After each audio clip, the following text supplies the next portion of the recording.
Hello, I'm Dr. Sam Hancock of the Emerald Planet and Emerald Planet TV. We come to you on a week-to-week basis from Washington, D.C. in the United States as we look around the globe in 144 different nations, looking for those 1,000 best practices, the technology, services, and products that are making a difference as we move through the 21st century.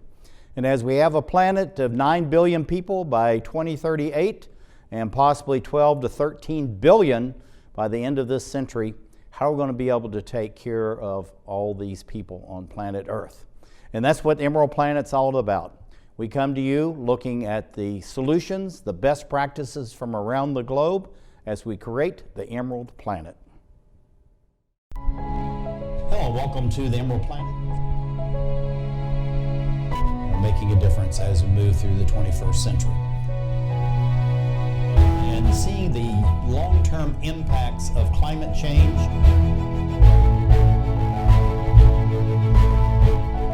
We're glad to have you. Thank you for being with us.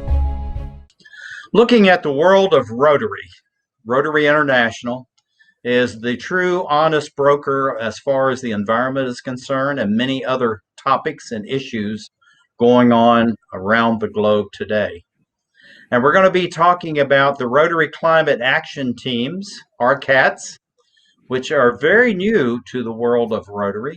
And the gentleman who has led to this creation is Alan Anderson. He's the founder of the Rotary Climate Action Teams, RCATs. And we're going to be talking about climate change, the existential threat to life on planet Earth.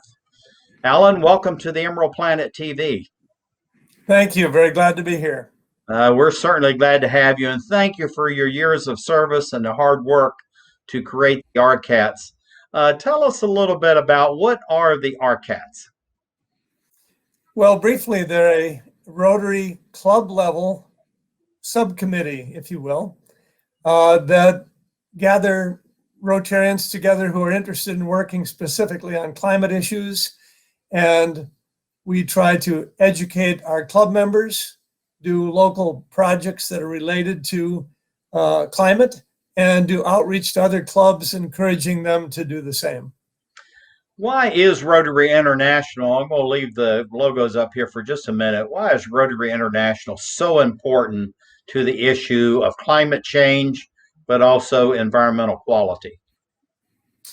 You know, one of the wonderful things about Rotary is that we have Rotary in hundreds of countries and tens of millions of members, and we have global reach, we have credibility. And when you look at, as one example, the efforts of polio, when Rotary started a polio effort just in one club, it grew to the district level and then national and then the international level. It became a major emphasis of Rotary, and we moved from having polio endemic in over 100 countries to now endemic in only 2 countries on the planet, and Rotary, and in particular the Gates Foundation, working to stamp it out in those 2. And we would love to see something like the Rotary Climate Action Team concept grow in the same way and be able to have a major impact on action on climate. That's absolutely fantastic. Let's look at this, the greenhouse effect. What is it, Alan, and why is it such a concern? You know, one of the things that scientists actually discovered in the mid-1800s was that we have something called the greenhouse effect, and it's a warm blanket of greenhouse gases that are all around the Earth, and we're very lucky that they are there, because without it, we'd be a frozen rock. But the greenhouse gases trap outgoing heat from the incoming sunlight and reflect it back to the Earth and keep our planet kind of uniformly warmer than it would otherwise be.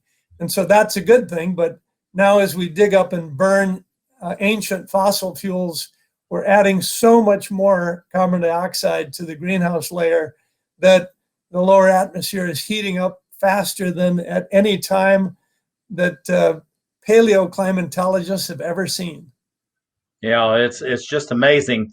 Go through this chart that we have here and from 1960 into the future of why we have such this warming effect going on planet Earth.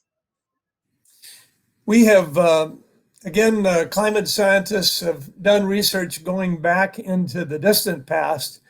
And what they found in the last approximately 800,000 years is that CO2 levels rarely got above 280 parts per million, as you see on the left side of your screen there. Mm. They started measuring in the late 50s. It was at about 315, and we have marched just steadily upward now, and we're at 417 parts per million. And the sobering thing about this is that's about a 50% increase over that 280 in just these last 60 years.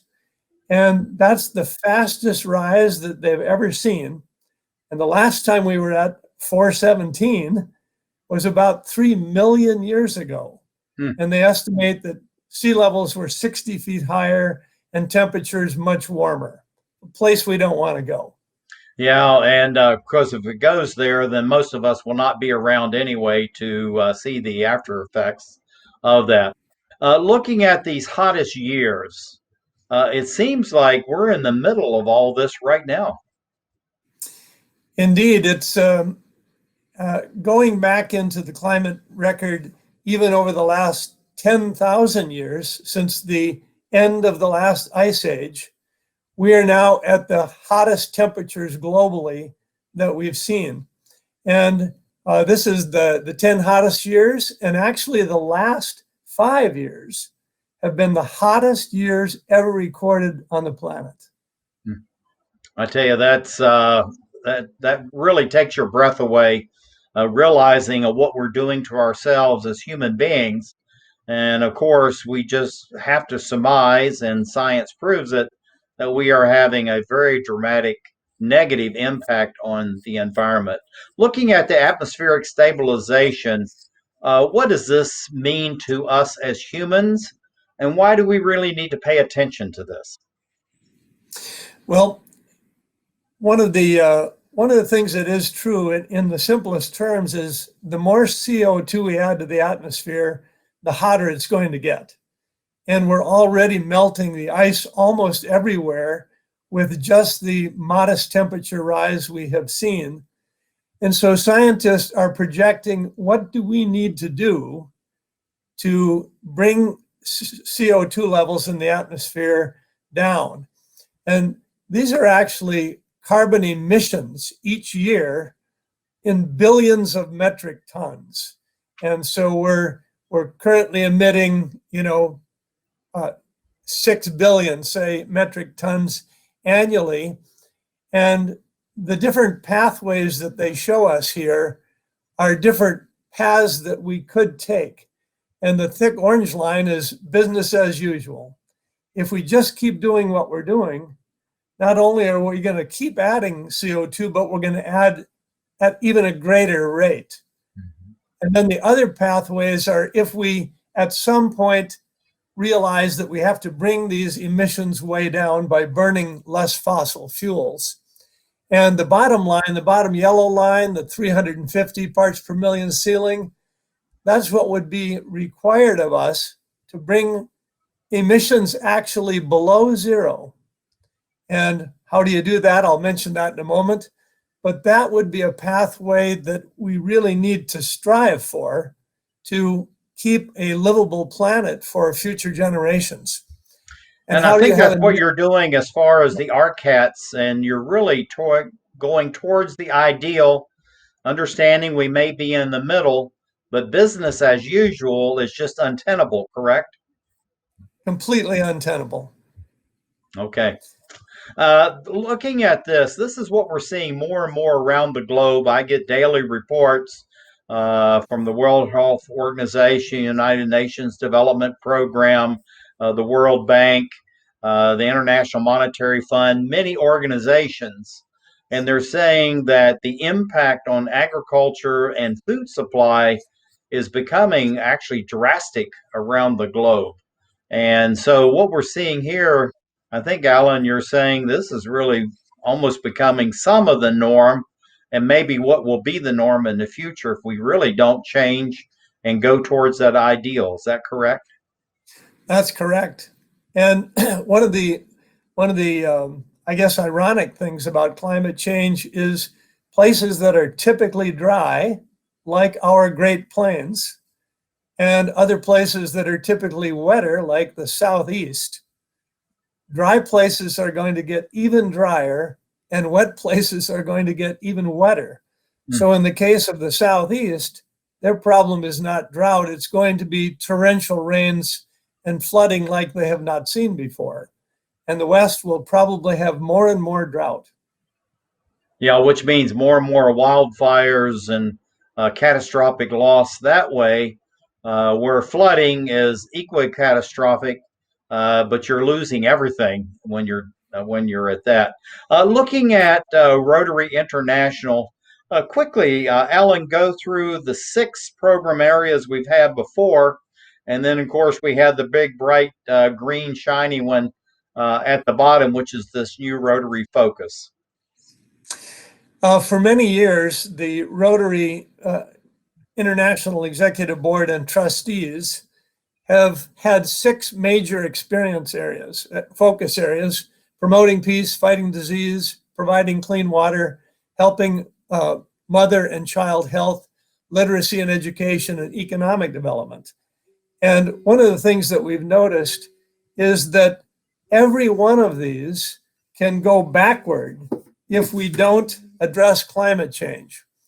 And so just recently, in fact, I think 2 months ago, Rotary International Board and trustees added for the first time in a decade a 7th focus area, supporting the environment, because supporting the environment, it is the environment and our climate that will support efforts in all of those other areas. And one of the very sobering things is our tremendous effort on polio can actually be reversed if we don't address climate change. Yeah, and I think this fits perfectly with the 6 earlier focus areas, Alan. And thank you again for your dedication to bringing about this 7th focus area. But this is what we don't want to have, Alan. And we have a few photographs of this. Why don't we want this? Well, if we simply continue as business as usual, if we keep burning fossil fuels, we will really ruin a friendly climate for all future generations for probably 1,000 years. And the problem is really us, because we're the ones choosing to burn all those fossil fuels. We need to make decisions to change our way of life. Now, that doesn't mean that we have to live in caves, because we can generate clean, renewable energy while eliminating burning fossil fuels. And we can be driving electric cars, and General Motors just announced they're coming out with 19 new models, trucks, cars, and SUVs, all electric in the next several years. So that's all very hopeful. Yes, we're going to go out on this image right here of the wind and solar, these renewable energy sources. What do you see for the expansion of the RCATs over the next 5, 10, or 15 years? And you've got about 20 seconds to do all that, Alan. You got to be quick. We're very hopeful that RCATs will catch on with more and more clubs in more and more countries, and it'll be a grassroots effort to make a real difference. That's absolutely fantastic. Alan Anderson, founder of the RCATs, thank you for being with us as we create the Emerald Planet. Thank you.